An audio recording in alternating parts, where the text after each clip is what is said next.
Hello, welcome to Couch, the best place to show your friends, get your gaming goodness and all your non-E3 summer gaming, Xbox Showcase, Future Game Show, Wholesome Direct, Tribeca, Game Fest, Game Festival, stuff, thing, Showcase news. My name's Dylan Blight. Joining me on the couch for this episode is Ashley Hobley. Hey John, excited to be here with us, all extra hyped, full of energy, fully refreshed, ready to go. It's straight to this podcast. That's right, because there's no one. Oh wait, hold on. Kieran's here for this one. Hey, Kieran. Hi, there's a showcase worth turning up for, I guess. So here I am. Oh. Wow, Jeff Yeah. Keighley slander. Yeah, a little bit. You didn't know that at the time. You didn't know it was going to be mediocre. No, I did. I knew it. I didn't know fair it enough. weeks in advance when I planned that I was going to be somewhere else other than my home to record a podcast. But we'll just use this as the KP rule. Fair enough.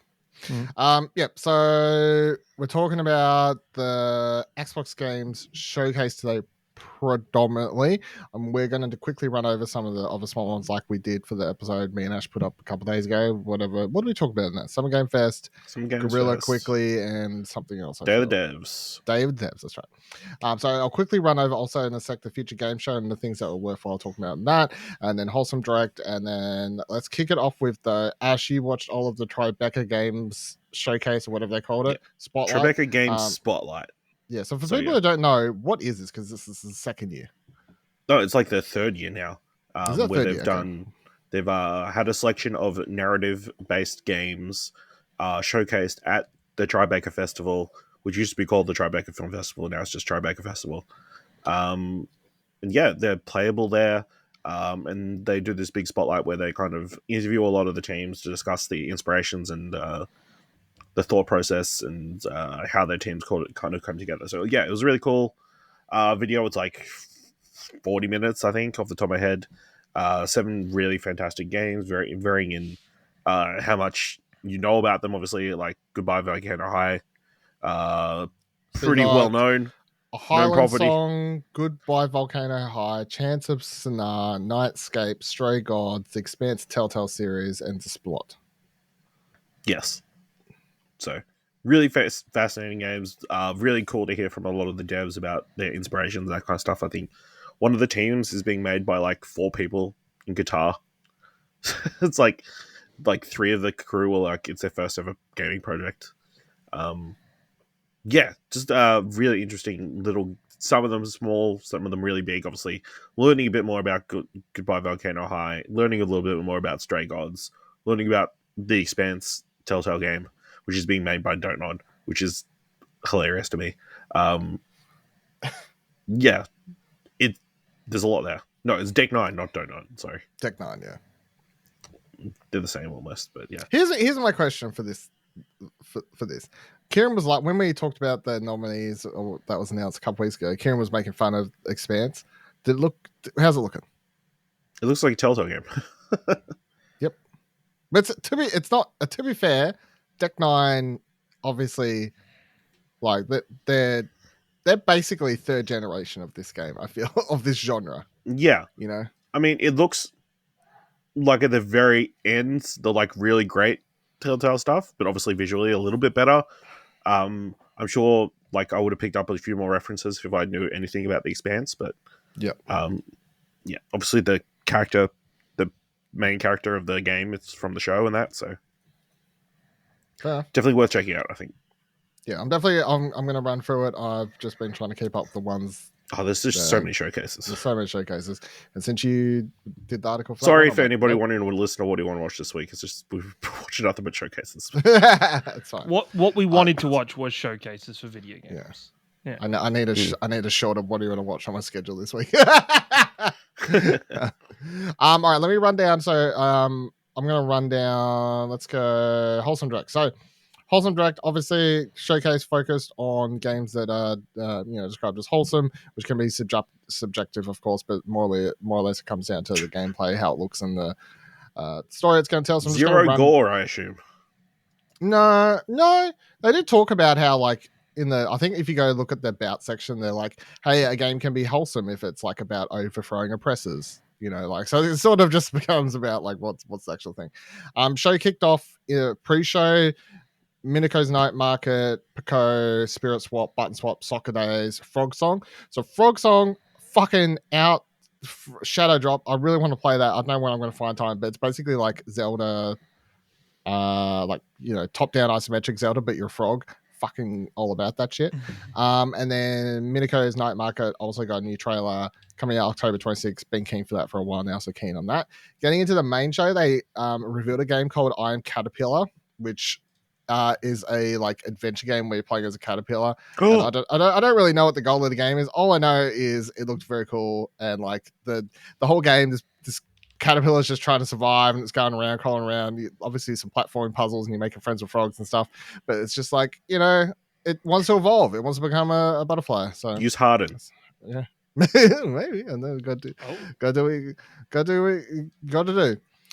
There was a multitude, of course, we'll get to it, like crossover genres, including like a lot of farming genre stuff. But this one, Moonstone Island, stood out to me. Pixel art stuff. It's an open world RPG live sim that features deck building. So there you go, fucking. I was like, you know what? I'm sick of these deck building games. And then they're like, yeah, but this one's like cute and it has the open world and it's RPG and it's live sim where you can go farming and stuff too. And they're like, it's got a deck game in it. I'm like, nah, all right, sure. Draw me back. All right, Draw me back. Yeah. Station, very cool, chill. We've seen this before, but every time I see a trailer, I'm like, I wouldn't usually care about a train game, but one that looks this sort of chill and relaxed and cute, I can sort of get about. Let me scroll for a bit to what else we got. I know if this game Flutter Away, it's just one of these, like, because obviously there's this genre of like, I guess you'd call photography games at the moment, but this one has a capybara that's throughout the entire game apparently, and you're just like, it's very shy, and then slowly it becomes more friendly with you as the game progresses. And capybaras are just cool, so I'm gonna give them points for that. Baldens was a cool game. So this is a 4-player co-op game that's inspired by tabletop adventures. Very cool art style and presentation and way the adventure's being told. You can, I believe, play it solo as well, but obviously it's meant to be played with up to 4 players. But you'll like come across, it's like you're turning storybook pages at different points, and then your characters are like, you got to make choices and stuff like that. Coming out next year, so that looked really cool. They had another trailer for Henry Halfhead in here, so shout out to that, because that, again, quite funny. We talked about that last episode about was the other half of his head in this one? No, he's still missing half a head. Talking about other stuff that we talked about previously, Beastie Bowl got a new trailer in this. Again, fucking this game, I swear to God, like Beastie Bowl's jumped very quickly to the top of the list of things I'm excited about. Venba got a release date in this, so this is the narrative cooking game. From I saw tweets about it. Apparently, it's only going to be a couple hours, so which is fine. I'm like, that's actually a selling point to me. But yeah, it comes out July 31st on Steam. So keen for that one. That is, yeah, it's like you're doing a lot of cooking, but it's a narrative cooking game. It's just start finish. It's not a like infinite cooking game. So I'm all going for all that. They announced this game called Surmount, which I don't think looks wholesome at all. It looks like it's super fucking frustrating, but it's a mountain climbing game that like all physics based, and you can do it in co-op with a friend. But it just reminds me of like, you know, Bennett Foddy, like Getting Over It, ridiculous. You're trying to climb up, and it shows characters just falling for ages down these levels. And I cannot imagine playing this in co-op, and it's the person you're playing with that causes you both to fall so far down below. It's just, I bet like Buddy can imagine it. Yeah, I'm sure, because he's been through that many times. So I'm sure it's fun. Grimoire Groves was announced. Very cute and colorful, like dungeon adventuring witch game where you're planting and stuff like that. But I don't think I would play this, but shout out to the game Little Friends Puppy Island, because it's just got a bunch of cute dogs in it. This one looked really cool. It's called The Guardian of Nature. You're playing as a character who's like trying to protect nature. But it's got a really unique storybook. Sort of reminds me of like a child, like cartoon show art style. But yeah, it's just an adventure puzzle game. Looks really, really cool, I thought. Townseek got another trailer in here. They announced that it's going to have faces from other games showing up in it, including from Little Gator Game, Cult of the Lamb, and A Short Hike. So I think me and Ash both talked about this one previously, right? Because we both played the demo. Yeah, it's like very chill, sort of. I don't really understand how I could play it for ages and ages and ages outside of what it is. But yeah, they're like, hey, you're just gonna be flying around, you'll see the lamb from Cold Lamb. And I was like, all right, sure. This game, Manita's Kitchen, made me laugh because it's basically like Overcooked, but you're a dinosaur, I guess. But the very short 30-second trailer, they got this fucking dinosaur who's trying to cook, but because he has short hands, dinosaur can't reach the stuff properly, so it has to use its mouth. And I know it's because I'm woozy when I'm watching this in the morning, but I thought it was the funniest fucking thing I'd seen. It's just like this fucking dinosaur doesn't have hands big enough for anything. What a fool. Unpacking is coming to mobile devices, so shout out to that. We all, of course, love that. There was this game which has a ridiculous title, but Snufkin Melody of Moomin Valley. The trailer starts. I'm like, what is this game? I don't know if I care about this game, but once you got further into it, really cool art style. I think it's just an adventure game. Again, reminds me of like a storybook, picturesque storybook. So keen on that. Then where was the next one I was going to say? Tiny Bookshop. I'm not usually into these management game stuff or whatever, but this one is adding narrative elements and at least it's doing something unique I haven't seen before. So you're running a tiny bookshop like that's in a trailer that you move around the town, but you're interacting with the people, getting to know them. It shows in the trailer like you go attend the concert of someone who's like, hey, come to my concert, and can I put my concert poster on your van, and can I do that? And you can decorate your van and choose what books you're going to have it and stuff like that. I just thought that was really cool. Got to give a shout out to Wood and Weather, upcoming game from Paper House, which of course was the developer of Paperbark. The silly, I'm still not sure just what the idea of this game is other than just fucking with people. It looks nothing like Paperbark. Yeah, it looks nothing like Paperbark. But I mean, the game is just, I think the game's just fucking with people to have some fun. But I think that's because then they ended the show of this one called Fields of Mistra, which I usually don't. Again, we usually make fun of all these farming games because it's just way too many for us who don't really care about them. But I'm sort of on board with this one. So this is it's a farming game with basically every other genre in it. So you've got like 30 characters. I think it said you could romance, like 30 weeaboo people you can romance if you want. You're trying to rebuild this village that's like gone under an earthquake. You're exploring ruins to get treasures and stuff like that. It just seems like it has a lot going on, and then when you get back you're doing the farming. So I really like that one. I thought that looked cool. Very pixel art, wholesome vibes, of course. But all in all, Wholesome Direct this year I felt like it was the best paced one and had a lot better variety than last year, where it just felt like it was too many farming games. Yeah, so this I really liked this year's show. I'm gonna save it for the last one of these we do, which I guess will be tomorrow, but I'm keeping an up to date like ranking of my non-E3 things. So, but I really like Wholesome this year. Run through Future Game Showcase this year was hosted by Yuri Lowenthal and Laura Bailey. They did really well, played off each other really well back and forth. Obviously, they've got teleprompted stuff and whatever else, but jokes about Spider-Man and whatever else was quite good. And I really liked the way this showcase was presented. Like they didn't rush into anything, and I sort of appreciated it. Started with a live performance of a song from High Water, which is coming out on basically everything later this year. It's already out on Netflix because that's a thing. But obviously Netflix paid money for it. I still want to play this game. I'm like, I don't want to fucking play it on my phone for Netflix. Give it to me on Switch. But anyway, that kicked off the show. Then they got into this game called Resistor that I was like, fucking give me this shit straight away. It's a car PG. So you're teaming up with a group of like ragtag racers to overthrow like the number one racer who's a villain. Very anime inspired vibes, both the cartoon style, but also I guess the stylization of the story and everything like that. So it's got narrative elements, and then it has your racing in between and like upgrading your car and whatever else. I was like, if I can give this shit to me. They showed a new trailer for Instinction, which every time I see it, I'm just like, I feel like I've been watching trailers for this game for years at this point, but that's, amongst many games. But anyway, it's a dinosaur game that basically looks like it's inspired by, I guess, Peter Jackson's King Kong is how I always feel about it. But another short trailer for that, so I'm still keen for that. This fucking game, they showed no gameplay, but I usually say if they don't show gameplay, you cannot win me over with non-gameplay trailers. But a game got announced here called Headbangers Rhythm Royale, which had the stupidest trailer with the most catchy song. Have you seen this one, Ash? I don't know if you saw this. Yes. It's a bunch of pigeons. It's a bunch of pigeons.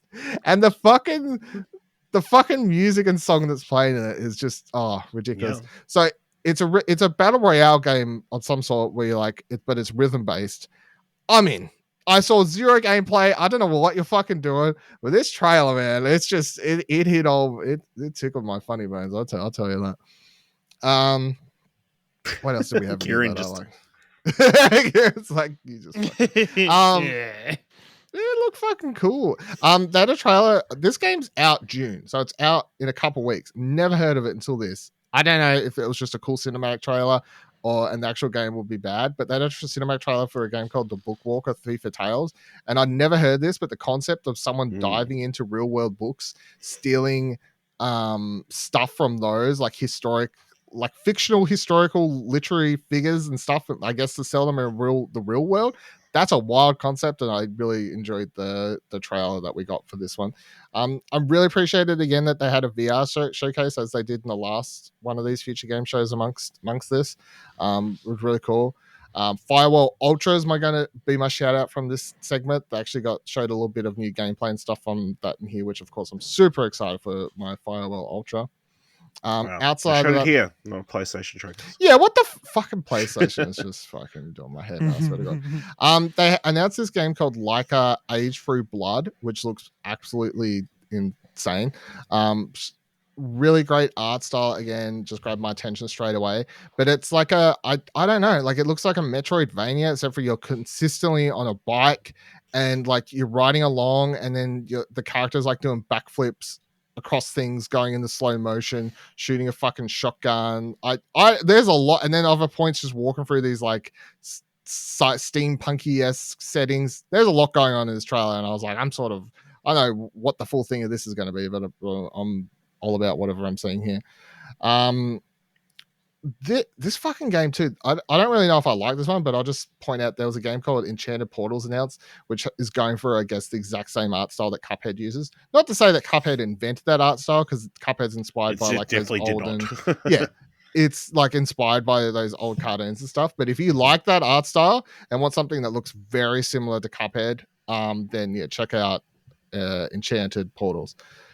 What was I gonna say? Moving Out 2 got trailer. Maybe might play that one because it actually has online, so shout outs to that.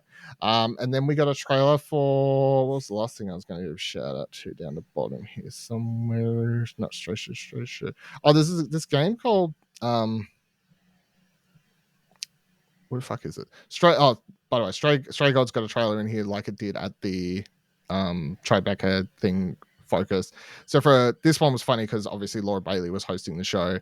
And then I think Yuri Lowenthal went off script because Laura started laughing, and I think he just went off script because he was like, you're gonna like rap us one of the songs now, and she's like, what? And he's like, you're just gonna boom, boom, like started doing a whole beat and tried to get Laura to like start like rapping a song. So, and I think the look on her face, I was like, I don't think this is part of the script, but sure. Cookie Cutter was announced. This is a very a Metroidvania, but it has a very sort of loud pop punk art style. Characters like a cyborg robot, I guess, who's like breaking out from wherever she was made and stuff like that. I thought that looked really fucking cool. It's a pretty distinct art. In the trailer, yeah. But if you like watch the full thing, it's like the moves, like she's fucking destroying people with like whatever's going on in that. And then they ended the show with two really cool things. So they showed a new trailer for Ludo, which if you care about horror games, this one's been talked about for ages, and it just never seems to release. But it's basically like, let's take PT and turn it into a full game is the concept. So that looks really cool. And then they ended the showcase with the Spirit of the Samurai, which really unique. Well, hold on, I'll put this. They said you see the name Spirit of Samurai. I'm like, okay, like his samurai games are all the shit at the time. And then you get about, I don't know, 20 seconds into the trailer, 10 seconds into the trailer, it flashes between a samurai, a cat, and a fucking blue alien. And I said, what the fuck is going on with this game right now? And then next second, there's zombies in it and shit. And I went from being like, maybe I hate this game now. But then the more I watched of it, I was like, maybe this is the best thing I've ever seen in my life. Because apparently it's inspired by... they're like, this game is apparently inspired by like Japanese mythology. So I'm not going to judge the blue alien creature too much until I can fully understand what the fuck's going on with that. But like when you die as a samurai, suddenly you're playing as a cat and all these other weird shit. But the art style, by the end, I was like, oh, I get it. It's fucking stop motion. Which is really unique, like a fully stop motion animated thing. There's a sequence at the end that I think showcases it really well. This cat's like running along and hiding from this fucked up looking creature in the background. It's described as a horror Metroidvania, which I guess is going to turn Ash off straight away. But really, really unique looking. I went through a whole range of emotions for a less than 2 minute trailer. I can tell you that right now. But overall, I would say the Future Game Show really, really good. This year from start to finish, lots of, even if not all the games were for me, like trucker sims and stuff like that, huge variety of stuff. And then having I think this continued thing of having different voice actors host it and pairing them up, people who probably know each other, because the last one I did at the start of the year was 2 voice actors from Final Fantasy VII Remake. Like they're pairing up people and they're doing really well. And I think like this year between Yuri and Laura and having it be edited and stuff like that. So I thought this was, again, another really, really strong showcase for the Future Game Show. All right, let's get into the one that we've all watched. I know I said I'd rush through those, but I just want to make sure to point out the games I think are You did cool. a good job. Yeah. I think you did well. I think you did rush through all those when you consider that both of those showcases were like 2.5 hours. Yeah, I was going to say they were like an hour and a half each. So, but I think both those showcases are really good. You should watch them both. But I was only trying to stop on the ones that I'm like, or most go to excited explosionhour.com and check out. Yeah, and read the full fucking trailers. article. There you go. Find all trailers. Just click every single trailer. Do it. Stay on that page for hours. Watch and them. hours. Yeah, stay on the page for hours. That's fine. I don't have the clicks do anything for us. The trailers aren't actually on our. No, YouTube, but like as long as they're on the page watching it, don't go to the YouTube page. Like stay on. Just Explosion enlarge it page. from the page. Yeah. Yeah, all right. That works. Gotcha, that gotcha. works. I get what you're saying. All right. Or click and then come back. Yeah. Xbox Games Showcase kicked off this morning. Now, my first question for everyone: who actually watched this live and who just? Dylan, I don't know if you know this, but this was on at 3 a.m. here in Australia. I think anybody would be a complete fool to get up at 3 o'clock in the morning. Nobody would have Am got I up right? and watched it and then went to like work or something, or like had a productive day after getting up at 3 o'clock for it. Here's my question for you, Kieran, because I know the answer for Ash is he apparently did work. Did you have work today? No, I had the off today. So why didn't you get up and watch it? Because I was asleep. And because I didn't have work today, I was like, man, I can just watch it when I get up. I can have a nice breezy morning. I can get up, I can chuck it on the TV, giving sane answers, make some breakfast and chill the fuck out. Fair enough. What about you, Dylan? You sleep in as well and get fully rested? Been up since 2:45. But let's continue part that. Like every you know what? At 2:59. No, I appreciate it. These E3 periods, I'm feeling the work. I'm feeling the work. And every time I try and sort of like be an adult and or be better at sort of asking for help, I go, hey Ash, can you do the PC gaming thing, or you got work? He goes, I got work. I was like, never mind, I'll do it later. I got one so far. I was like, hey Ash, can you help out and do the Tribeca article? I can do that one. Yeah. Thanks, Ash. 2. Thanks, Ash. Yeah, thanks. What was the other one? I can't remember. I just Devolver. Oh, yeah, Devolver. That's right. They're fucking 3 trailers. Did we even talk about that the other day? Yeah, we did. That's right. Yeah, we did. 3 trailers. Did you watch the Devolver showcase? I did. No, I didn't.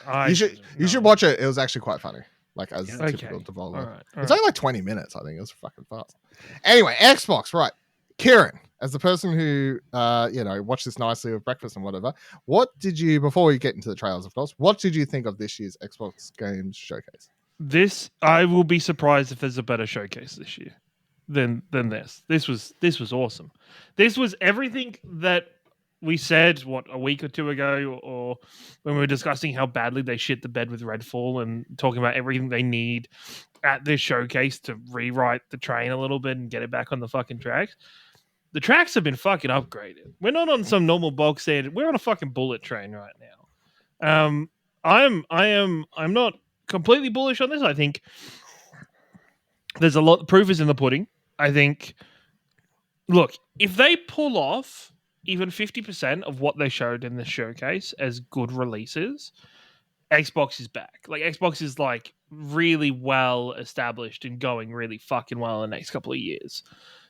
If they do that, it's still, there's still a bit of time to go on that. But as a showcase and what they promised and what they showed today, I think was comprehensive, was fantastic, was well paced. I never felt like it was dragging at any point.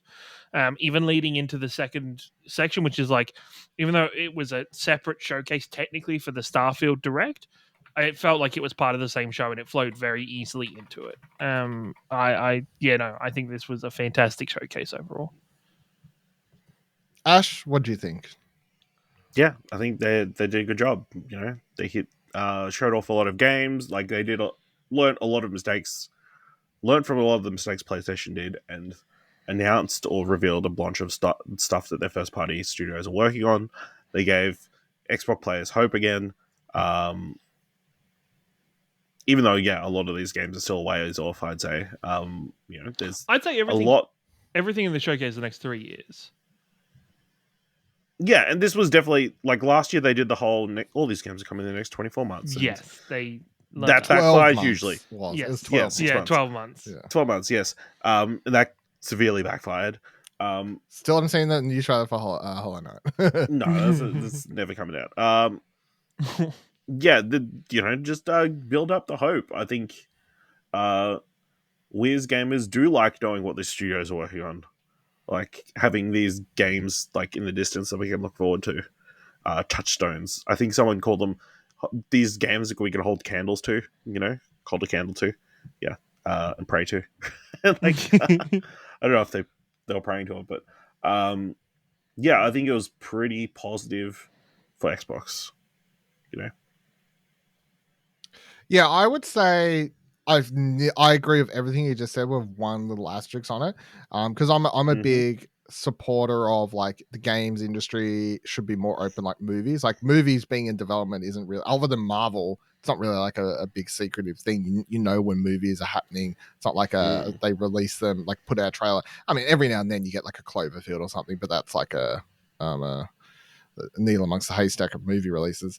The only thing I'll say, and we'll get to it in a minute when it comes up, is that I definitely feel like when you don't pace your trailers and release dates, and even like even some Xbox Wire blog posts to keep the intrigue going, you get a scenario where I've got for Senua's Saga, where the last trailer was a banger, and then I didn't see anything for a year, and this trailer, in this at least, I was like, yep, cool, but nowhere near as good as any of the others. So, like, I feel, and without a pacing of information, as much as I want the openness as far as development goes, I feel like you can't just disappear for a year.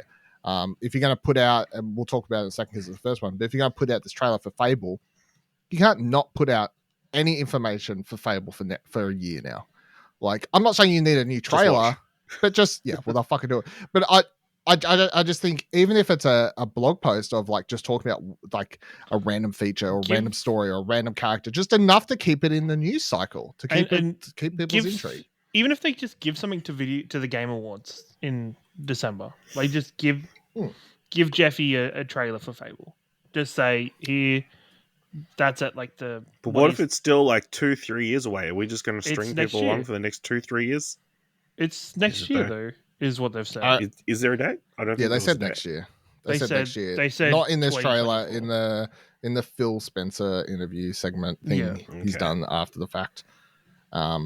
2024 is apparently the date. Now it could be December 2024, but still. Yes, I would imagine it's back half of the year for Fable, but I still think you've got, in the cycle, if you hit Game Awards or another Xbox showcase at the end of this year, and then you've got non-E3 and Summer Games Fest, and then lead into it. Yeah. If you're making that timeline, it is probably the realist approach is probably the year after, but I think with what they're planning and what Phil has said is that they want to aim for four games a year, 4 big games a year. I think. Well, they've got enough fucking studios to. Yes, 100%. Yeah, I mean, this is the case where the process finally has paid off. Yeah. All right, let's get into it then. Fable, that kicks everything off. Kicks the whole showcase off. There's no Phil Spencer coming out. We just go straight into a first trailer. Love that at a showcase. First 3, Fable, nice. Richard Ayoade is the main voice you hear straight away. Of course, highly recognizable British comedian. Most people would know from IT Crowd. Very funny trailer, I thought, for Fable, even as someone who's only ever played Fable games at friends' places because I never had a 360 and stuff like that. This looks, again, it is obviously predominantly a cinematic trailer. However, as far as like giving off a tone of what the game's going for, I think you get the idea that it's still keeping to British humor and keeping that charm of the characters along as well. Kieran, are you a big Fable guy? I love Fable growing up. Fable was like Fable and Fable the Lost Chapters on PC was a very big game for me growing up. So to see this trailer, I think Fables as an IP has been in a very weird spot for a very long time now. So to see this trailer come out and to see it's kind of, it is oozing in that comedic taste. It is oozing in the adventure and the overall kind of the writing of this trailer alone signals and kind of signposts what to expect for the rest of the game, and I think it's really exciting. Even if we turn now to Fables being a little bit more maybe directed to the idea of Fables we know as a kid, so this trailer was of course focused on Jack and the Beanstalk.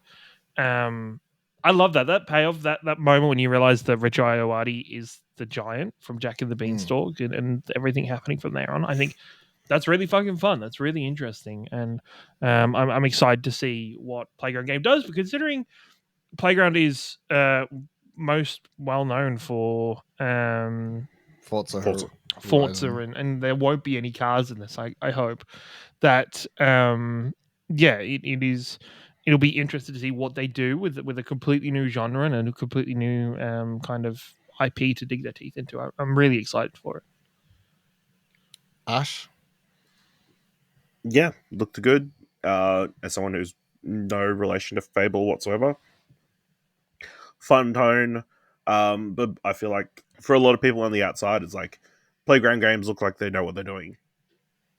The people who just made Forza, they look like they'd be able to make a Fable game. So yeah. I'm definitely very keen.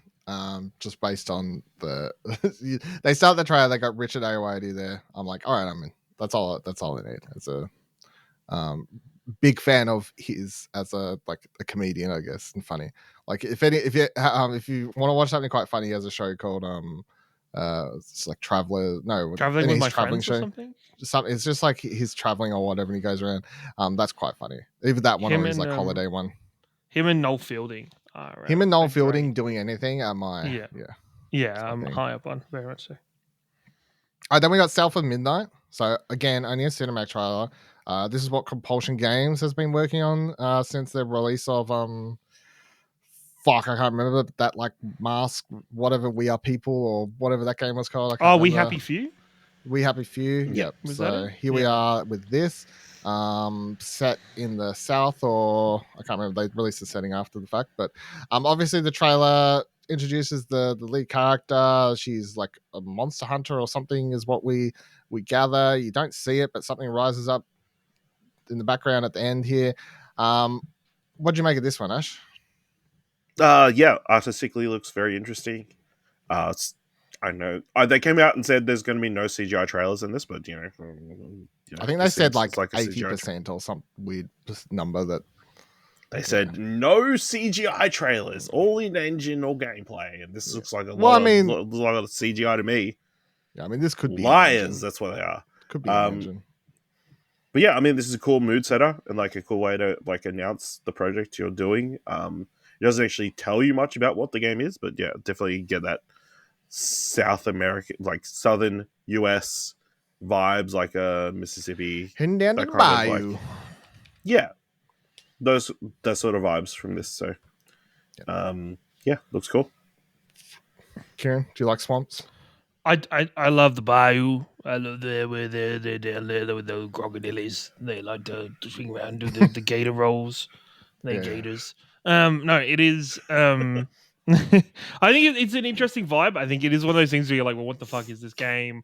You have no idea what gameplay is. You just, I guess, get the tone and kind of the setting style for this. And I think it's interesting.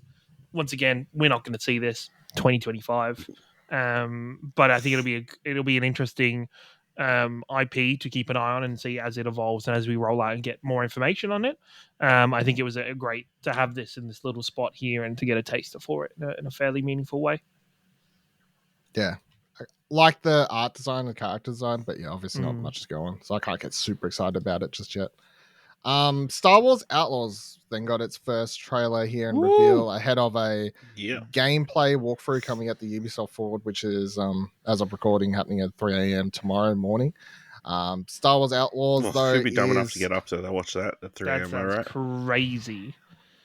Especially if you woke up 3 a.m. this morning to watch Xbox, right? Yeah, at this point, you may as well just like not go to bed after we record this, so just stay up and just do the whole whole thing. No.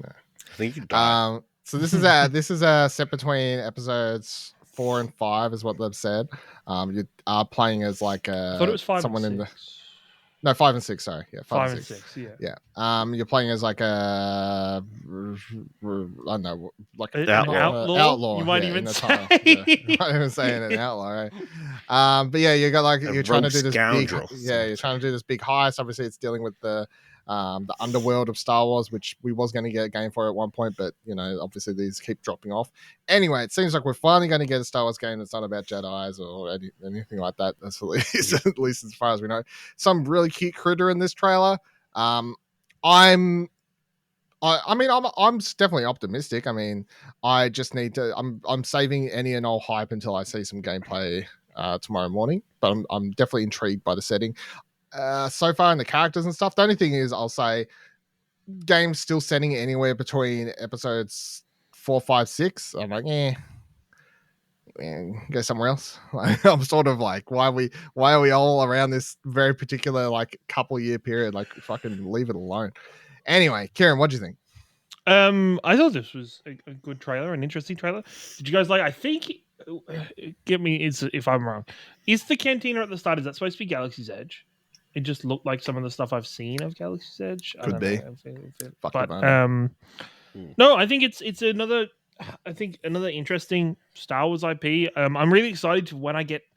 I think it's going to be August or the end of July. I don't know. It depends how long Final Fantasy 16 goes. But I'm excited to get to Jedi Survivor. So, I think there's another story-driven Star Wars game that is a bit of a different setting. We know, she's an outlaw because she's wearing the Han Solo jacket. She does Han Solo things.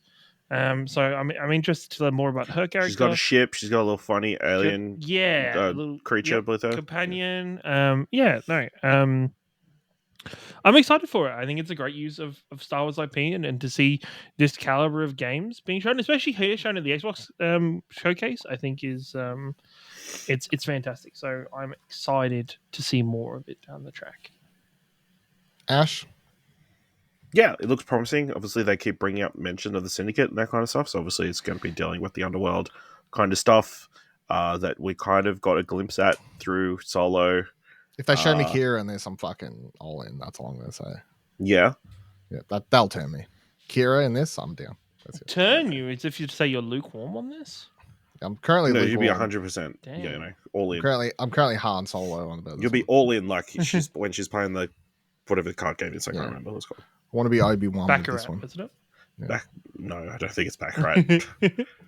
It's backgammon. What are you talking about? All right, then we got 33 Immortals. So this is from the developer of Also, Spiritfarer. side note, Yes.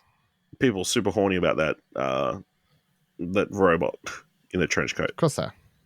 Well, it's like a version of a super battle droid, isn't it, or something along those lines? It looked like it, which I was like, that's pretty cool. Yep. And also say this is a section where Sarah Bond came up on screen, and it's very unfortunate that all her co-workers glue her fingers together. She was like, can I also she was like say this the that entire time. I saw Jason Schreier tweet as soon as Sarah Bond showed up saw on this stream as well. that he's like, oh man, it took 9 minutes for this showcase to have 100% more women than the Summer Game Fest with a total of 1 woman on stage. So good job, Xbox. Yeah. And diversity too. Diversity, yeah, good tweet. Good tweet. So all right, so 33 Immortals from developer of Spiritfarer, looking nothing like Spiritfarer. This is an isometric action game where it's 33 player co-op, and I can tell you right now, I was watching this and going, yes please, give it to me now. That's how I feel about Wow, this game. you got 32 friends that you can play with? Fuck if It's I... gonna No, be- I don't have fucking 3 friends. What are you talking about? You got Johnny, so I mean, there's nobody else. But this... Come on, Ash, surely this tickles a fancy for you, surely. No, it looks interesting. It'll just be how that raid system, I guess, is implemented. Like, is it going to auto-generate the other You just 32 people? Yeah, Or you are just jump you into just a gonna game and random it just matches your people. Matchmake you? Yeah, it just matches your people. There's no way Yeah, they expect you to have 33 looks friends, interesting. 32 friends. Obviously, it's on a platform that kind of lends itself to something like this. You know? It'll be PC and Xbox crossplay for a start. Yeah. It'll be on Game Pass. Probably. Yeah. So it's going to have a player base. Yeah. I'm fucking all in on this, I think. This ticks a lot of boxes for games I like. Kieran, what do you think? Not really my cup of tea, but I think it's an interesting You concept. And it's something I definitely will try when it comes out. Okay. Payday 3. Talking about games that Dylan wants to play. This is our first official gameplay look at Payday 3. And here's what it looks like. It looks like Payday 2, but more and louder and faster and better. Which is about all I could ask for Payday 3, to be honest. Obviously, we played a little bit on the PlayStation stuff. I played a lot of Payday. I've played a lot of Payday 2 on the personal home computer system. But yeah, this it's more. It's just fucking like it's more Payday. I don't know what else to say. I was just like, I'm a Payday to me. I'm fucking down. Kieran, how do you feel about Payday? Yeah, good. I'm excited to learn more about it. I think with Payday, it's very much proof in the pudding, no matter how good trailers look. I think it depends on seeing more gameplay, seeing how the co-op works, see how it's developed itself even further again since its initial launch. So yeah, no, I'm interested and excited to see. Ash, gonna be robbing some banks with me, or Yeah, let's rob some banks. I mean, it looks pretty good. cut that clip out. Yeah, let's rob some banks. Send it to the FBI. Yeah. I mean, even to play into that clip even worse, I wish they had shown more of the heisty bits, rather than just the shoot the cop bits. Yeah, Because the shooting the cop bits is bad. Now save clip. Fair. All right, so Payday 3 coming out September 21st, Xbox, PlayStation, and PC, even though it was obviously in the Xbox show. Persona 3 Reloaded, shock, didn't know this was coming. This was an unfortunate one. I can't even be like too mad because they leaked it on their own social, so that just... I'm pretty sure the social media person got fired for that. But, yeah. Did you see that there's an ad listing for a social media person for Atlas? Is there really? Yeah, I believe so, yeah. Oh, boy. Oh, shit. So either they got fired or those are like... intern doing the job? Off, yeah. I mean, that's a pretty big fuck up to do this wrong. So, anyway, It obviously, like a middle finger to them for some reason. I gotta be honest. I saw the news. It said, "Hey, this is leaked." I didn't bother watching it. I was like, "It's probably just going to show up in the showcase 24 hours later. I can wait. I can chill." Persona 3 Reloaded, though, this is like a full remake of Persona 3.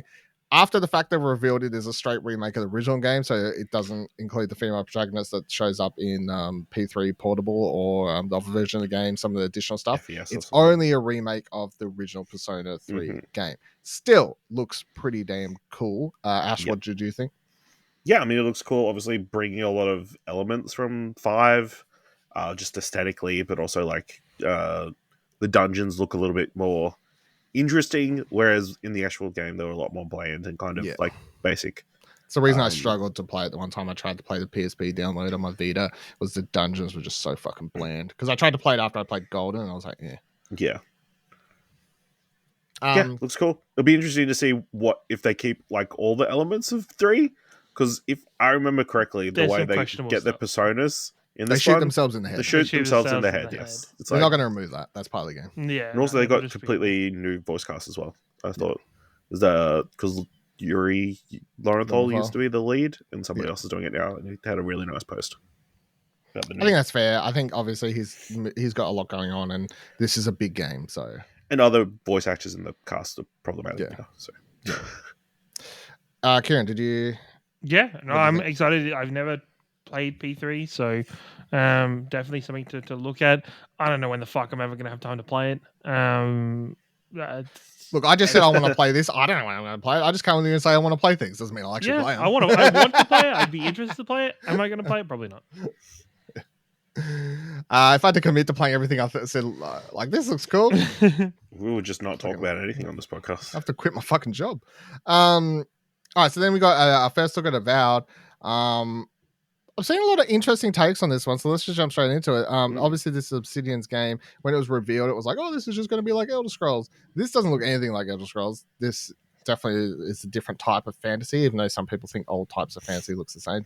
You've got a lot of magic spells, character in this talk about you're being some special type of insert fantasy name for your character that's magic spells and shit. But it's set in the it's set during the Pillar Hills of the Eternity world as well, so at least it's got that sort of cross universe thing happening with it, which I didn't realize until I was reading a blog post after the fact.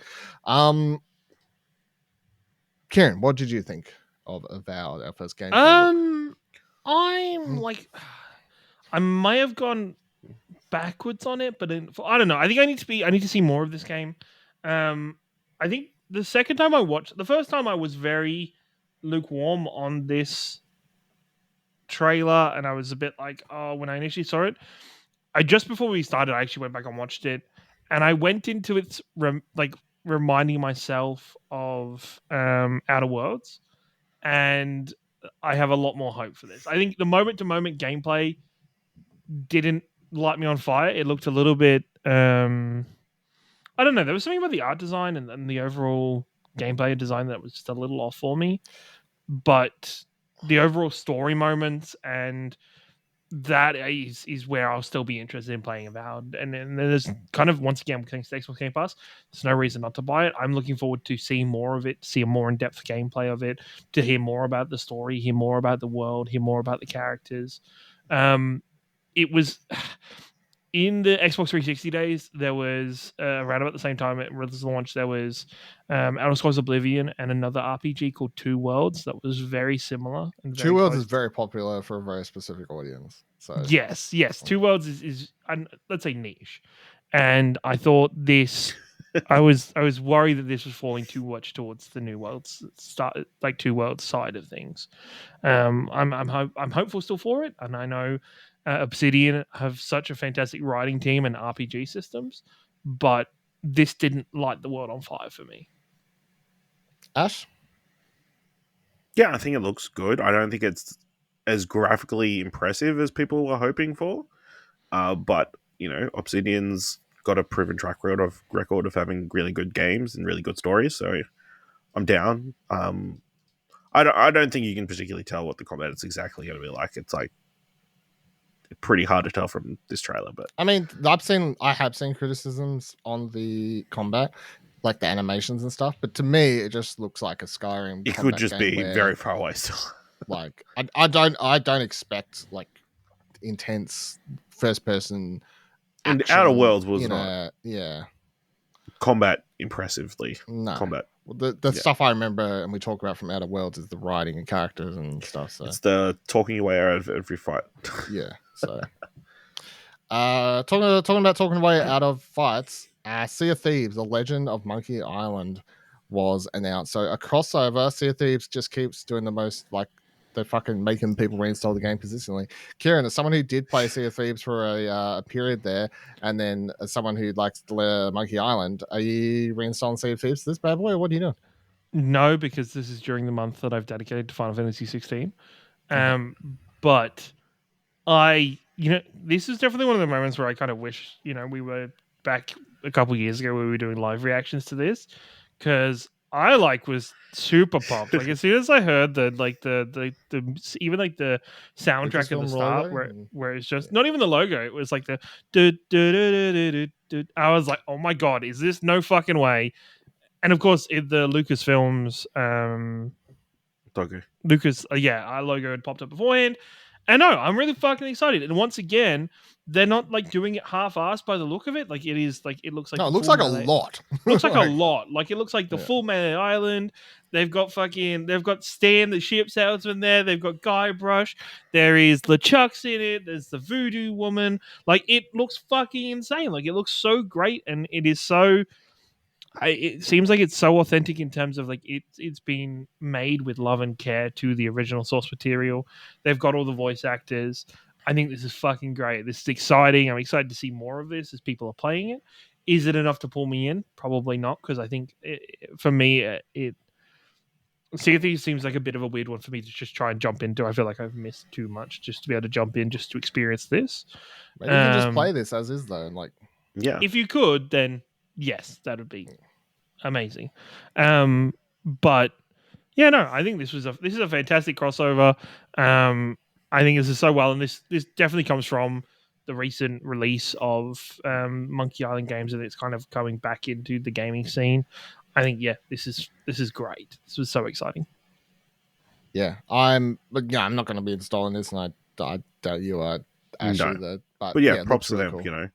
Getting all the pirate Infinity Stones. Into this game. They are 100%. All right, then we got Microsoft Flight Simulator. They announced a massive expansion or multiple. Is it an expansion or a completely new game?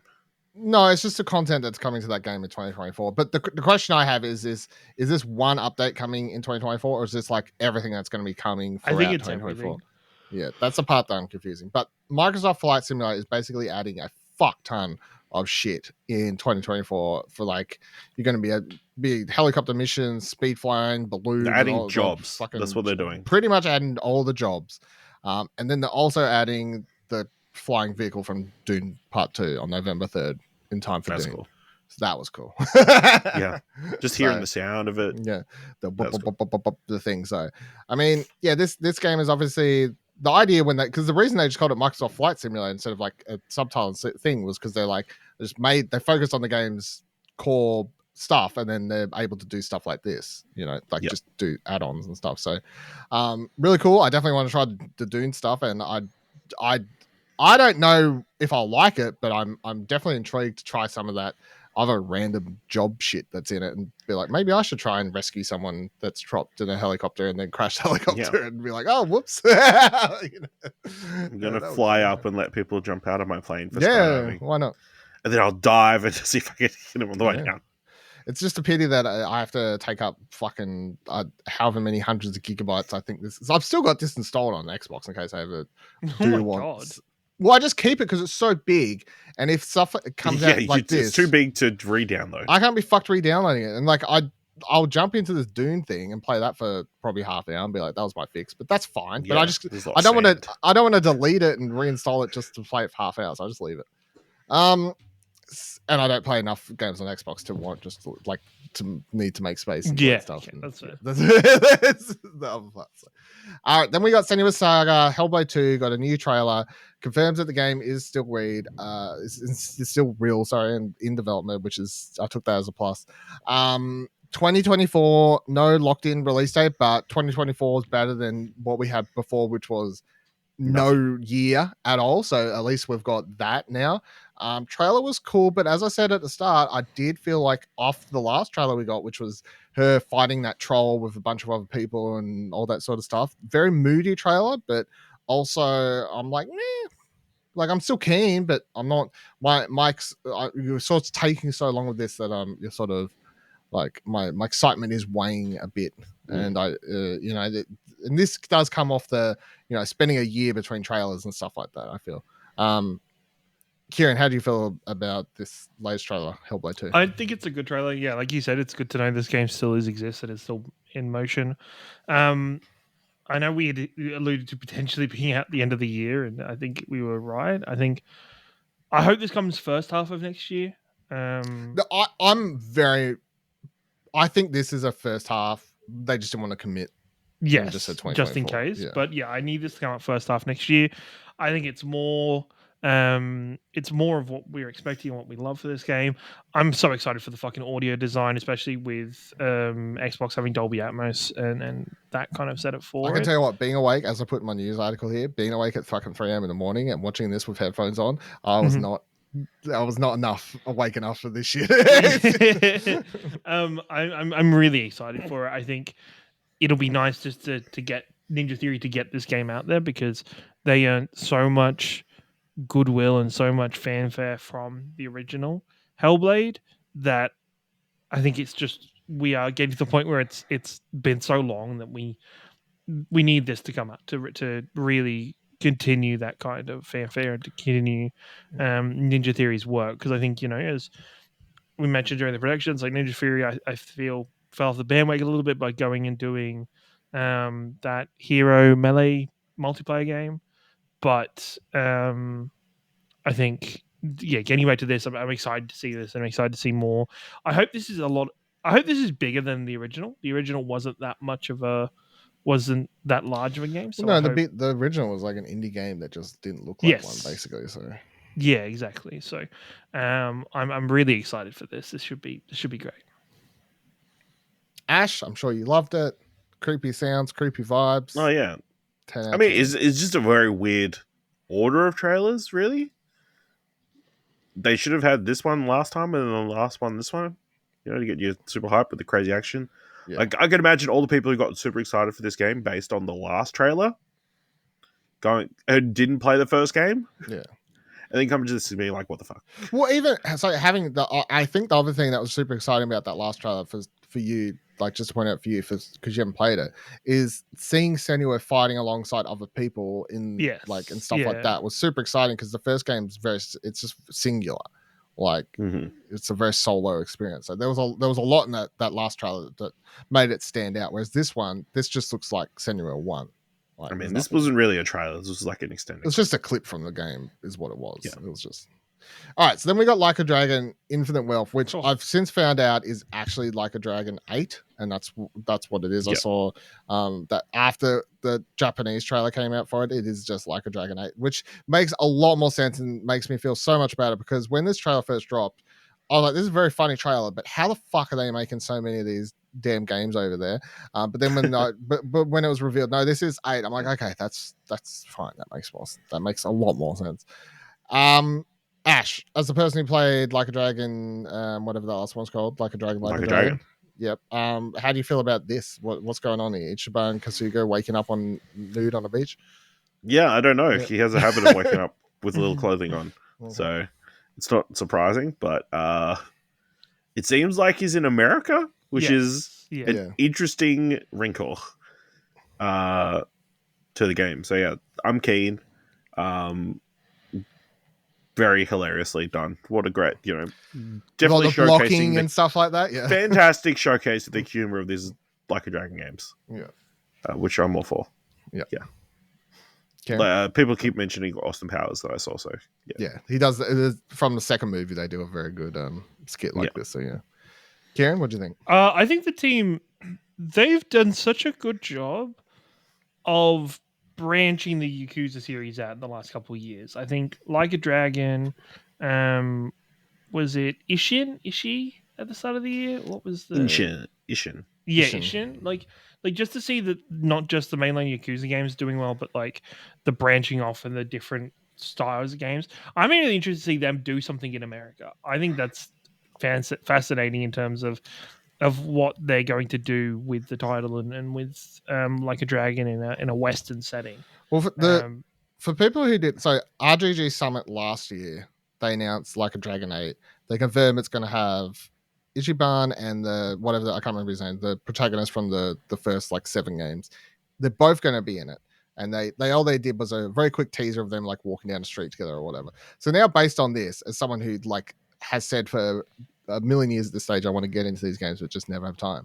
My theory is that obviously maybe it's a split protagonist thing where you're playing as one character in one location and another at another, but it could be. That would be my go-to for that. But anyway, and it's all the turn-based stuff on top of that. So how's that all going to add up? Yeah. I can tell you what, though, Ash. I reckon we'll find out more Friday 16th, later this week, when RGG Summit happens. I think Ooh. off the top of my head, 1 p.m. our time. It's actually in the middle of the fucking day. Thank God for these conferences that happen in Japan. Oh, Because 1 p.m. They work out really good for our really good. I think it's so it's It's like a reasonable hour for anybody who's not working on Friday. yeah, it's a really good hour for anyone who's not in America. Which you know what, I've had to deal with the rest of your shit for this whole week, so fuck yous. All right, yeah, very cool. Final Fantasy 76 got a teaser or a trailer. Atlantic DLC coming. Sorry, say that again. Fallout 76 got a trailer. What did I say? Yeah, there we go. You said Final Fantasy 76. Well, we might be there. You know what I mean? We might be there. Getting close. It feels like it's 76. Fallout 76 Atlantic City DLC expansion, whatever it is, trailer. Plus half the trailer is just like, hey, our game's got players, come play it, which, good. At this stage, I don't feel like we need to keep rattling on. Obviously, all of us are pretty much like... It's got a dedicated fan base. It's got a dedicated fan base. Good for them. I don't really... Great job keeping it alive. Cool. Katsumi Gama Path of the Goddess was announced. Very cool trailer. I'm very intrigued by this one. I absolutely think the designs of the creatures are super fascinating while being fucked up at the same time, and I love that about it. So this is coming from Capcom. Maybe we'll learn more tomorrow as I'm recording as well, because Capcom has their showcase at like 8 a.m. or something like that. So maybe this could show up there as well. That would be good to like get an better idea of the gameplay style and everything. But yeah, obviously very Japanese lore, whatever, like inspired by and like whatever you want to call it. I like this. What do you think of this one, Ash? Yeah, obviously lots of interesting elements. Feels like it's from a lot of like Chinese mythology or something like that, like all supernatural stories or folk tales and that kind of stuff. So yeah. Well, I was gonna say the demons or whatever they are monsters coming out of the gate reminded me of Ghostwire Tokyo, which drew on the same like sort of mythology, but had like ghosts coming out of the gates and stuff. Yeah, so it's not exactly clear what the actual gameplay is going to be, so I guess we'll wait and see. Probably tomorrow. Yeah, like you said. I'm assuming it'll be something tomorrow, hopefully. They didn't say that at the end, but yeah. Kieran, did you have any thoughts on this one? Not really. I thought this was an interesting trailer, but not something I'm going to be playing. Forza Motorsport got a trailer. They're like, hey, these are the cars. They're going to be in it. It's a very pretty game. Enjoy it. Yep. That's about it. I'm saying it like super negatively, but not really. Like I'm keen for this game, but also I'm just like... It's like... It's Forza Motorsport. It's a known quantity.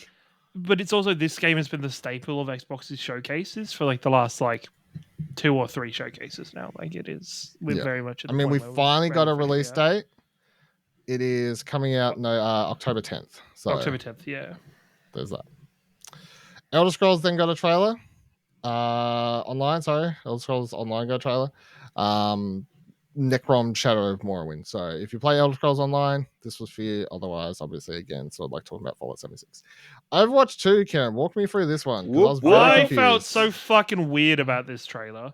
This trailer is so fucking strange. Considering, I don't know if I've said I've uninstalled Overwatch from my PC, and I have no I have no intention. You were so angry. I'm just so.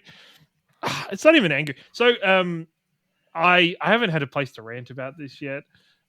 They killed my favorite character, one of my favorite characters, Widowmaker. Hold on, they actually killed a character. Not killed, not as in like dead, but like mechanically speaking, they have like murdered the character where she could only like one hit kill as a sniper within like 50 meters of herself. So they have like made her range like nothing, which is very sad. And I think 50 meters seems pretty long distance. It's when you compare it to, this is okay. She's no longer accounted to herself, because one of the big things in the game was like Widowmakers will play against each other, but they're never going to be in range of each other unless they get to. It's whatever. I don't know. This, after the announcement that there was no PvE, I think to immediately, not to say no PvE or that they canned all of their major plans for PvE, to immediately come to this with a very PvE and like story driven trailer was very fucking jarring and very weird. It's nice to see them have all this stuff. There's the new game mode coming out. I'm just very confused. Can you clarify or not? Was this not the stuff they said they weren't doing anymore? Or like what was it? No, they're not doing a single player campaign. Right, they're not doing it's not even the single player campaign. They're not doing anything as ambitiously as they were. Okay. Like originally the ambition was, okay, there's going to be like skill trees for each character that's going to change all their abilities for the PvE mode, and there's going to be like But story it driven says missions. hero mastery in this. Hero mastery, but that isn't the same. That's like saying how good you are with a character. I think it's like testing you, and then you could have like a little badge when you play Reinhardt that says hero mastered or whatever. This was a trailer of very little substance in my mind. Has some cool features put in, like they're putting in a shooting range which is just copying from Valorant. Wasn't that something that would bring back shooting range? Shooting range. Finally. They tried to tease the new character at the end. No, it's just a weird trailer, and it's not for me personally. Yeah, I'm so just done with Overwatch that I've uninstalled it. I uninstalled it so I can install Diablo anyway because I needed the space. But you know, I'm personally very over. I'm very done with Activision's Overwatch. really hurt over that. Yeah, Activision Blizzard. they really just taking moved that me. hard. They just moved me over to a different across. IP. Yeah. Yep, 100%.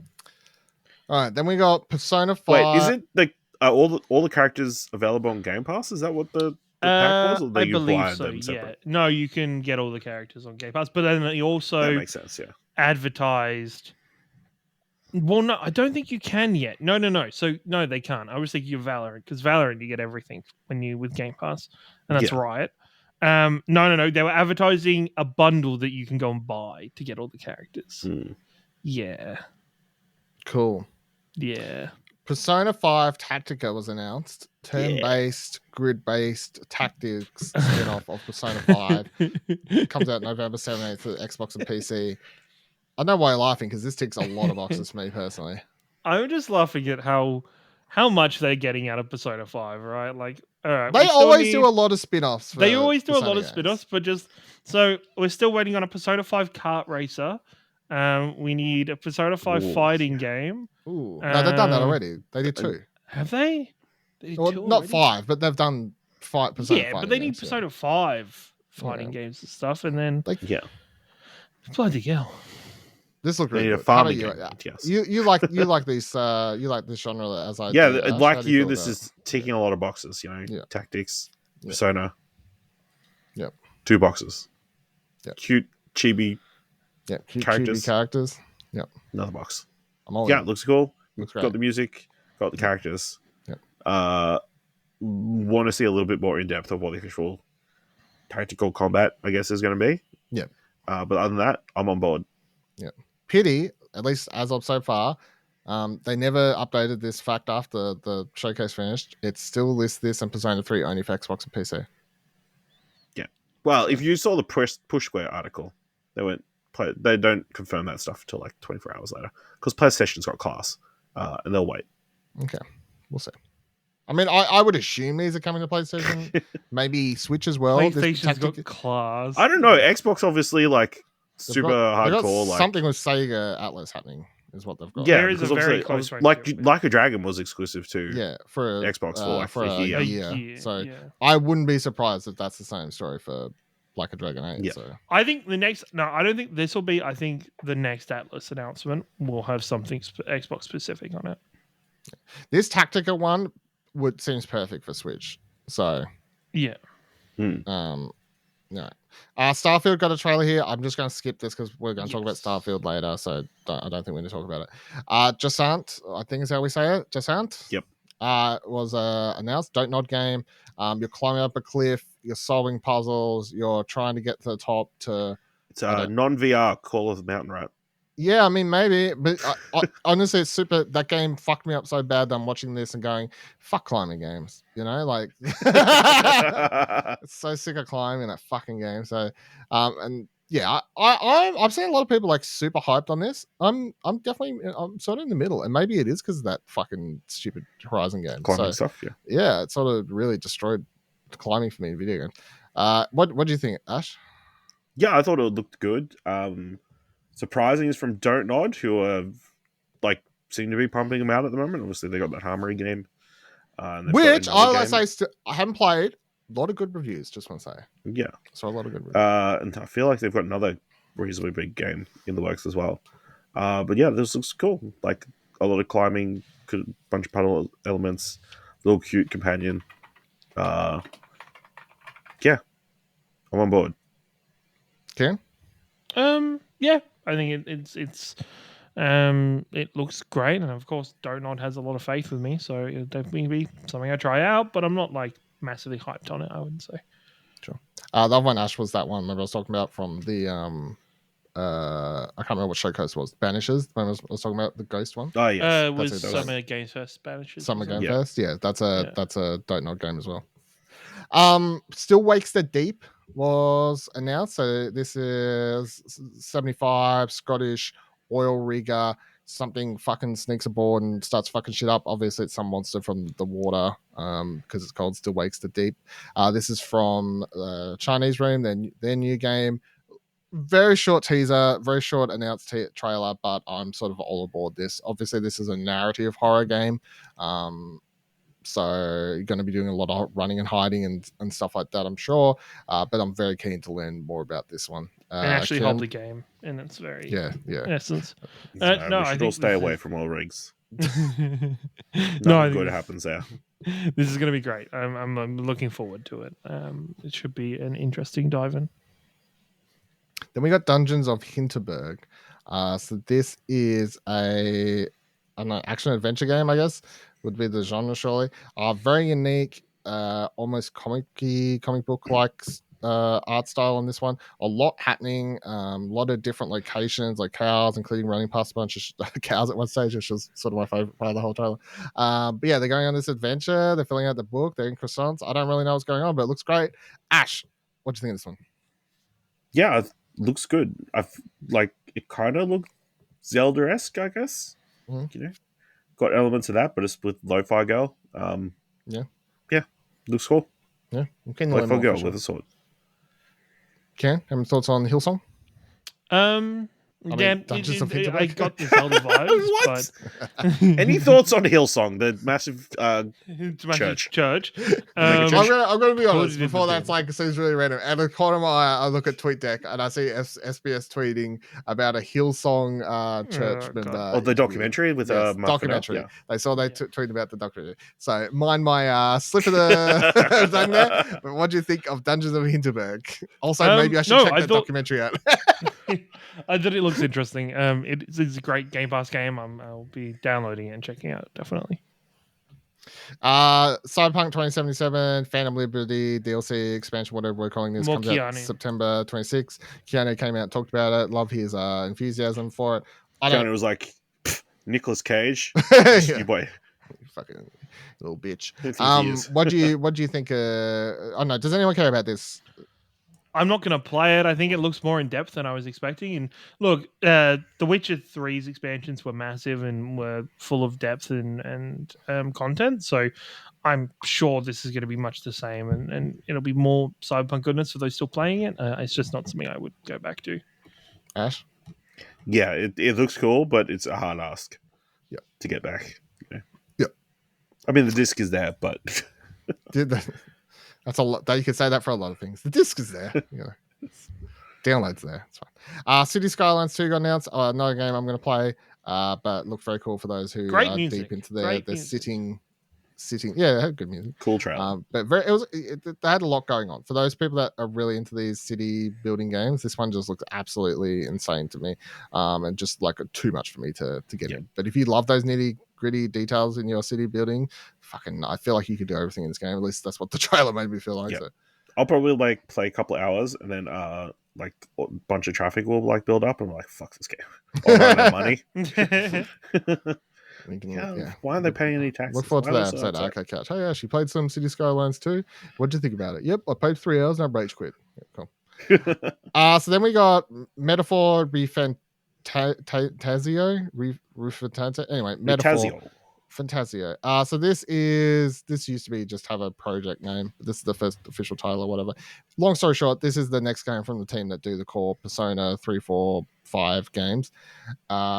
Looks super Persona-ish, obviously from a UI gameplay perspective and stuff like that. That's happening. However, it's got a more what would you call it? Like sort of high fantasy setting. At least is what it sort of It's looks like. not in a high school. It's not in a high school. Is the would be the As best far way as to we put can it. tell. As far as we can tell.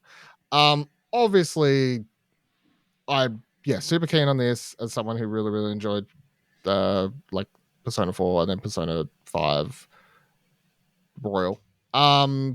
I can't say I enjoyed Persona 5 because Ash will get angry because I never finished it. Oh. But I played the better version, didn't I, Kieran? You did. I finished you the did better indeed. version. Yeah, that's Someone right. would say. Okay. Yes, the much better version. Non-canon. I didn't see the new No, character no. in that Yeah, you're tactics wrong. game. You're wrong. That you saw it. They're in that. But There's this a reason trailer, you didn't. very cool trailer. I can't wait to learn more about this game. There's that one shot where they're on like the ship thing or whatever else. I don't know what you call it. That I thought that was like just a lot of cool images, a lot of stuff flashing around on the screen, and there's a lot of different stuff that I'm like, are these like elven classes? Like, what element of fantasy are we doing here? Is this just a real world like Shin Megami Tensei type thing where we're taking the world for the world, or is this like characters inside a different reality? I have a lot of questions, but I'm very very keen nonetheless. Kieran, how do you feel about this? I'm excited. As I alluded to it, I think this should be Xbox should get this knocked down for a bit on Xbox. I think that'd be a great decision. But no, I think this is great. I'm excited to see Atlas jump into a different setting and have a different viewpoint on their already fantastic systems that they've been working on and their overall style. No, it's exciting. Ash? Very cool. All right, Nicholas Pryor. Fucking yeah. Ash has been your. I mean, you hit all the points. I mean, it looks artistically like a lot of Persona stuff, but interesting new setting. Just interesting little creatures. There looks to be some sort of rabbit thing with a sword. What's up with that? I'm excited to find out. What is up with that? What is up with that? Oh, no. Rabbits shouldn't have swords. Yeah, very keen. Obviously, they said 2024, late, early, mid. Don't know. I'm keen to find out more though. So, Towerborn, side-scrolling action game, co-op coming to Xbox PC. I'm middling on it. Is how I'd feel about this one. Really like the art style, very bright, vibrant colors. I feel like would look fantastic on my OLED screen. I'm not sure if you know what an OLED is, Ash, but it's a TV that looks really good. And then co-op and stuff like that looks fun to play. Yeah, but I didn't see any like standout sort of stuff in this trailer. I guess outside of like just the general art direction was the grabbing factor for me personally. Kieran, any thoughts on Towerborn? Not really. I think maybe. I think this maybe falls through the cracks a little bit in some ways. I guess as part of this showcase, I don't think it really stood out to me. I think it's great for Xbox to have as part of the show, but it's not for me. Fair enough. Ash? Yeah, I mean it looks interesting, and obviously it's got a cool art style. Good pedigree from the Banner Saga team. But very different to Banner Saga though. Yeah, absolutely. I mean I guess it's going to be how it integrates itself. Like it's got this side-scrolling action gameplay, but it's meant to be take part of this massive world and meant to be exploring massive segments. And how does you going out on having these combat experiences affect anything? Affect the rest of the world, I guess. Yeah. All right, then we got Clockwork Revolution, which obviously I feel like I can speak for everyone in the world watching this trailer who probably thought at first BioShock, but it's not. It said it's a new game from In Exile. It's probably ages away because it ends with it'll be ready when it's ready. Absolutely no gameplay here. Obviously, it's a cinematic trailer, but what we see, Cloud City, similar-ish themes and stuff happening to either a BioShock or a I was trying to think, or a what's my call game, like a Dishonored type scenario or something along those like lines. Like a steampunky kind of steampunky sort of thing happening. Lots of really cool stuff. Time travel. What have they done? Characters look cool. Design of the world and everything. But yeah, obviously, I try not to get super hyped on any trailer that's like this as much as it can intrigue me. So I need more. I need more information and stuff. But yeah, it's cool cinematic introduction. What do you think, Ash? Yeah, I mean, an interesting world. It looks graphically impressive. It's not drawing me in, but I'm looking forward to other people playing it. Fair enough. Kieran, do you have any thoughts on Clockwork? I think tonally this is interesting. I think this is a great setting. I think it's a great aspect to be exploring. I'm glad that it's a couple years down the track. I think definitely when it comes into be more substance and more fruition, definitely be on board to check it out and be excited and interesting to play it. Right, then we got an announcement of Xbox Series S is getting a carbon black console with 1 terabyte hard drive. It's about $50 more than the current one, which is a decent price, I feel, Australian A wise. very good price, actually. Yeah. For For what kind it of is, yeah. Ash is shaking his head. Get your joke It's out a little of on the the way. nose that the black one's bigger, am I right?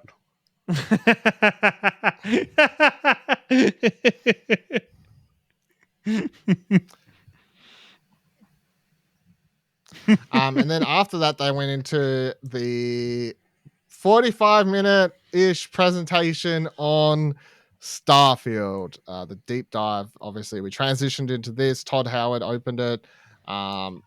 Ticked every box I thought we would get out of this. It was similar to when they talked about Fallout.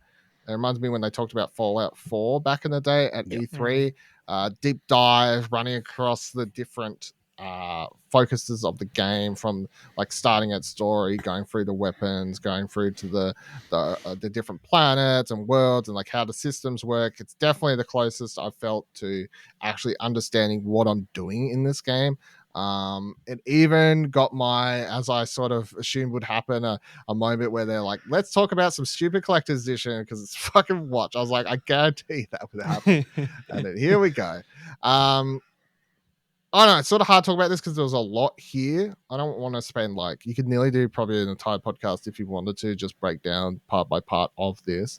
I'll get my thoughts out of the way first, actually, because I've been the most disinterested, I guess. So I don't want to say I'm definitely 100% Starfield, best game ever. I can't wait to play this, but I'm on board. I went from being not interested at all to finally interested, and I don't feel bad about it because if everyone who that first teaser trailer where it was a camera panning around a ship and people were like, oh my god, I can't wait to play Starfield, best thing ever, and I was like, yeah, cool. I love it was a helmets. cinematic trailer from a studio that puts out games that run like crap. Cool. I'm excited.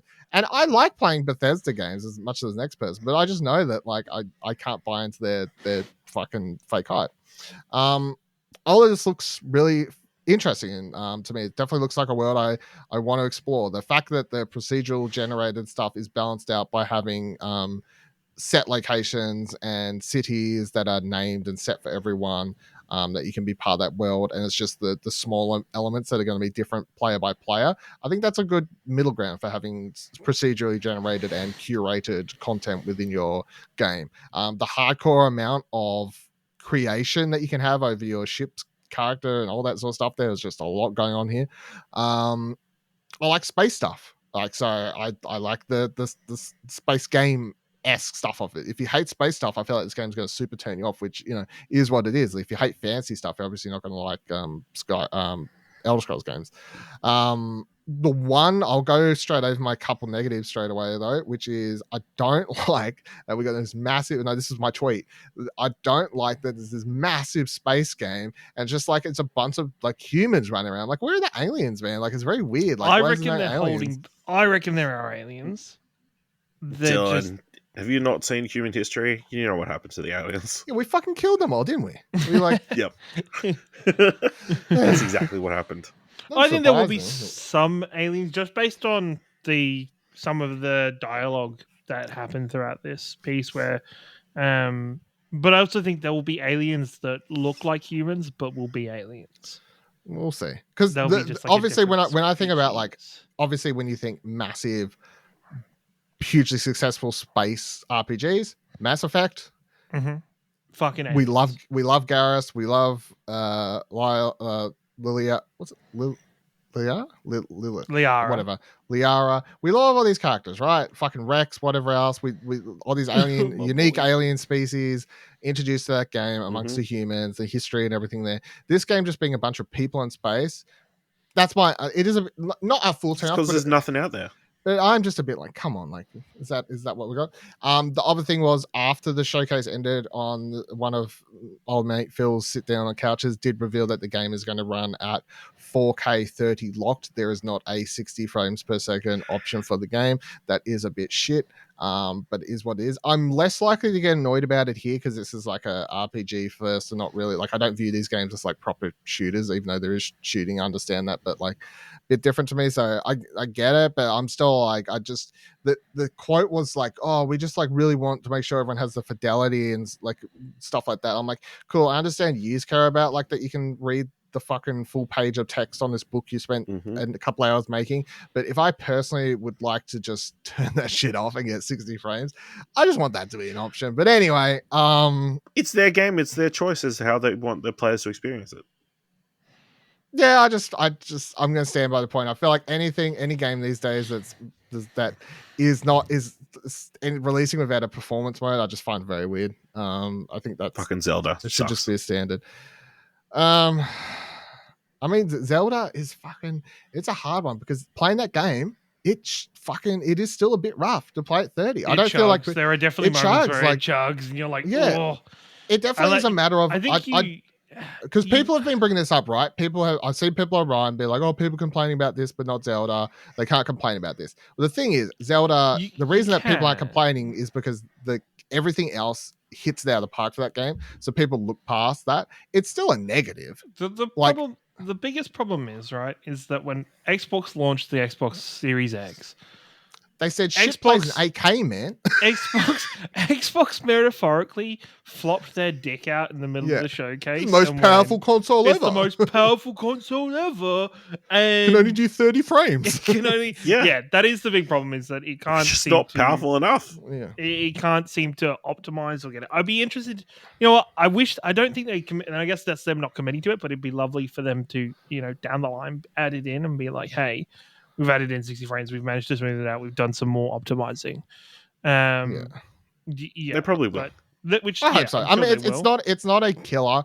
It is just like they're the two things that stood out to me. The 60 frames and the no aliens. The rest of it looked really, really cool. It looks like there's too much here for me to. But that was ever put all the time in.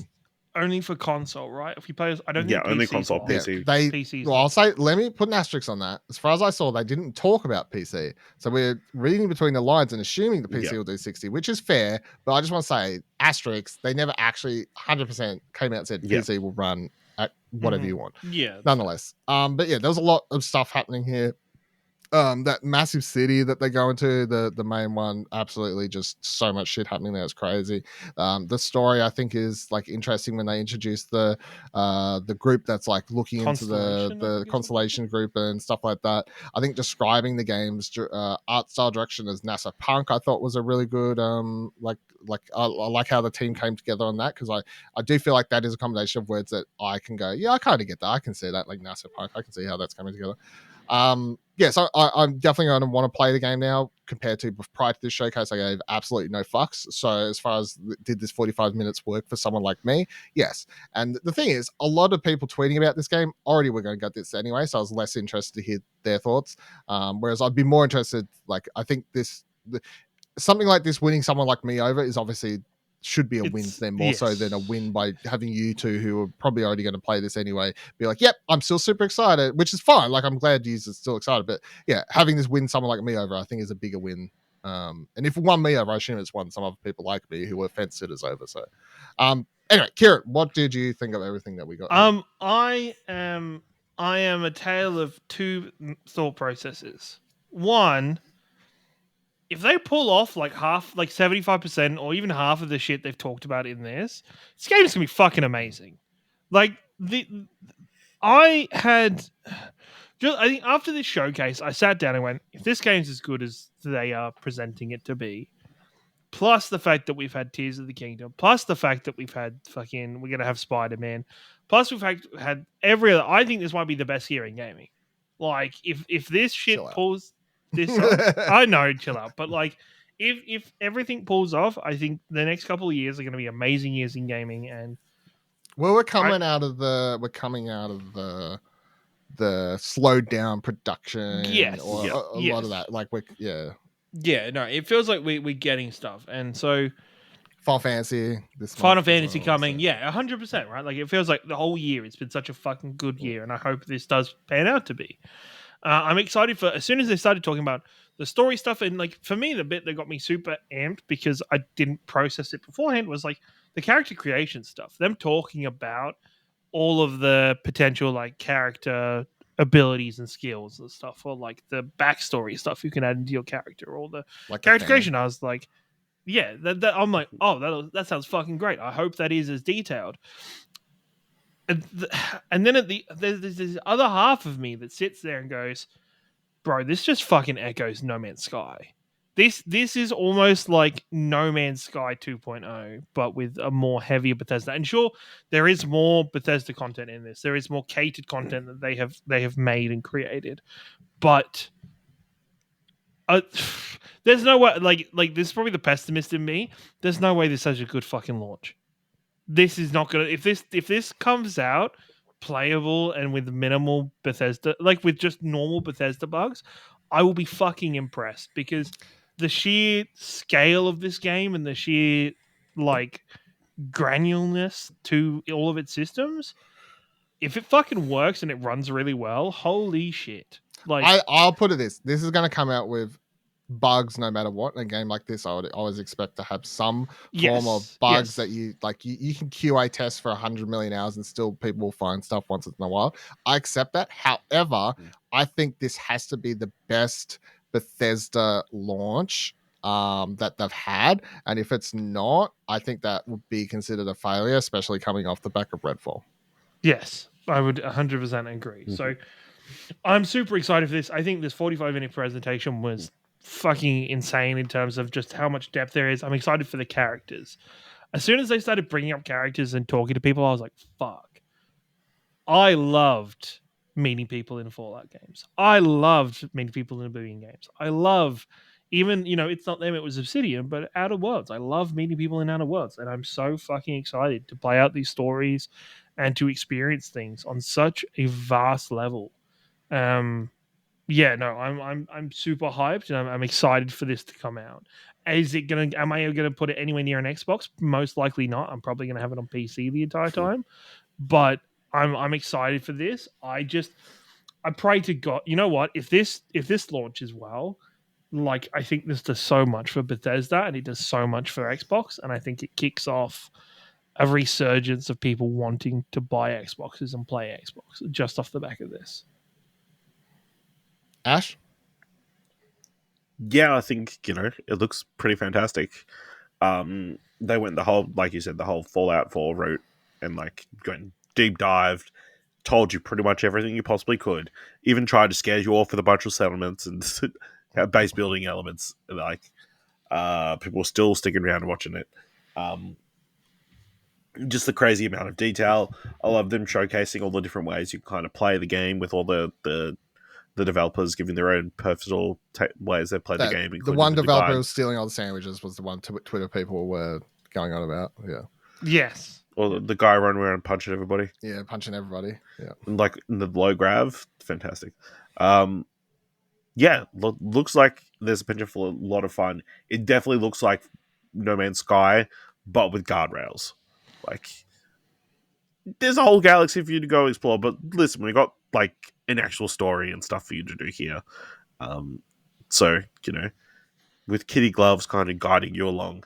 But yeah, so much customization. Star Citizen, they've got to be freaking out because this looks going to come out in their lunch.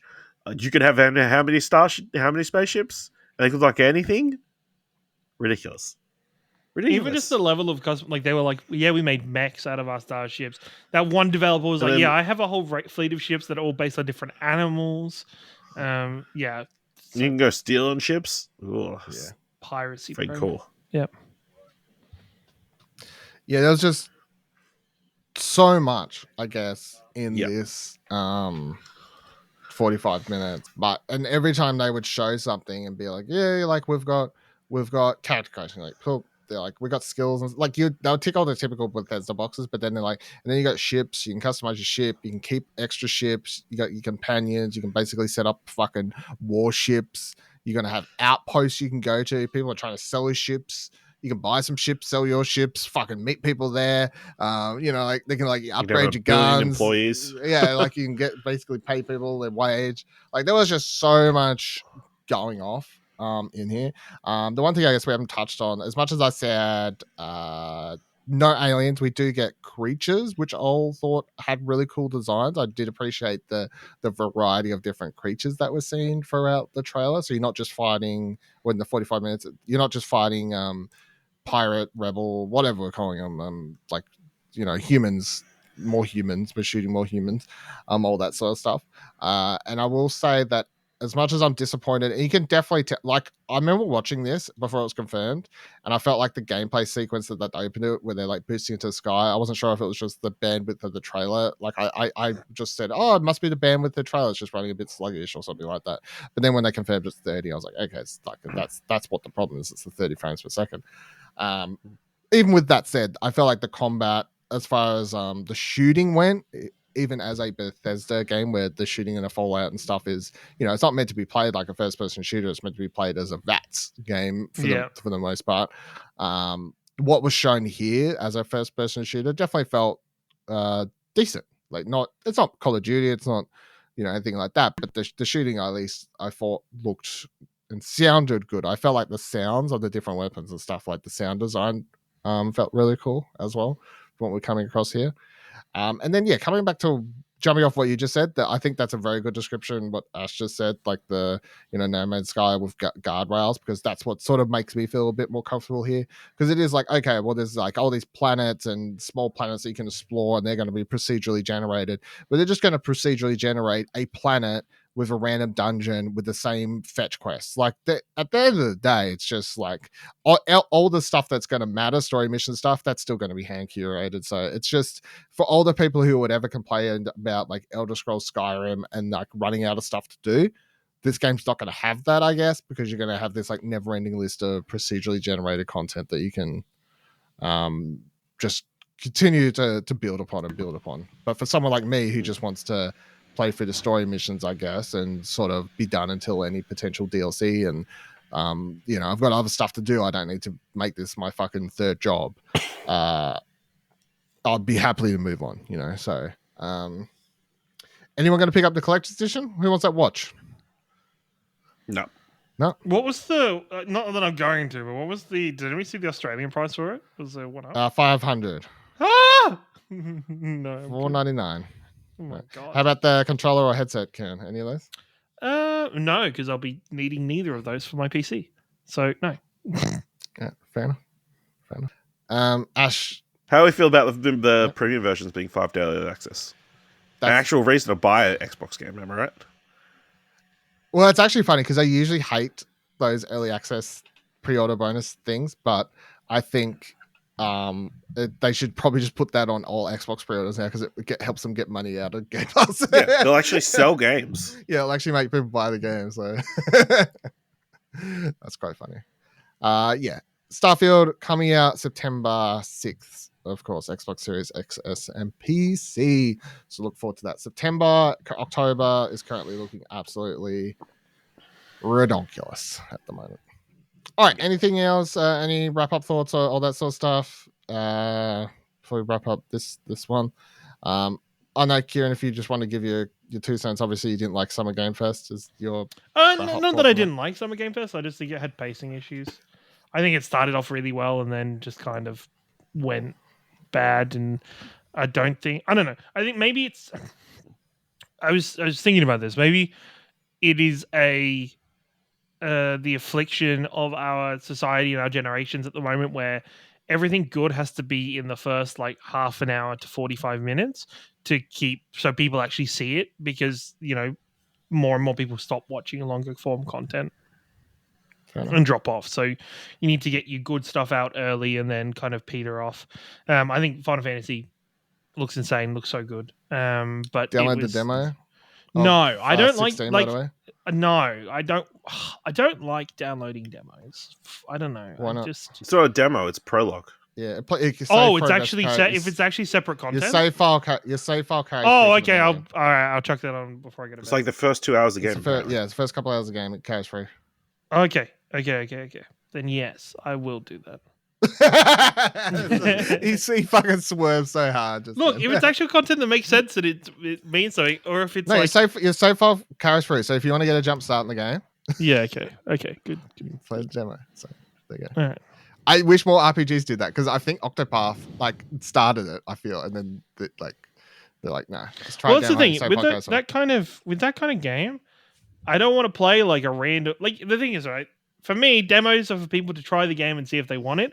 I already know that I want Final Fantasy 16, so I'm okay to wait a couple more weeks until I get to play the game. No, But I get it. One more week. Yeah. I would not play this either unless but I've downloaded it with the hopes of playing it before Plat.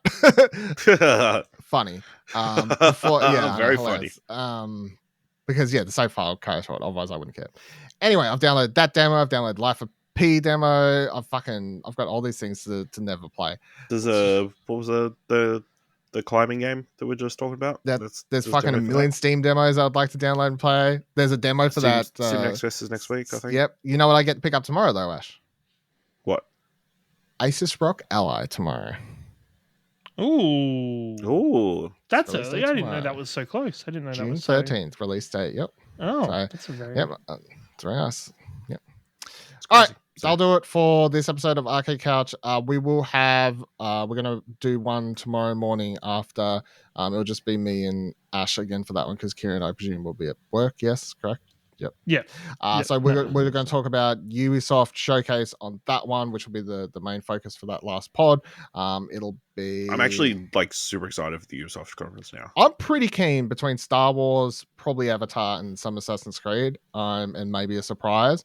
That's enough. Prince of Persia, which people have been weirdly shitting on, and I'm like, that game looked pretty cool. That game looked great. What the Yeah. fuck? I thought that was one of the highlights of the fucking Yeah. showcase. Was that game? It's got massive dislikes on its YouTube trailer for some reason. It's crazy. So I don't know. Anyway, That's people dumb. don't know what good things are.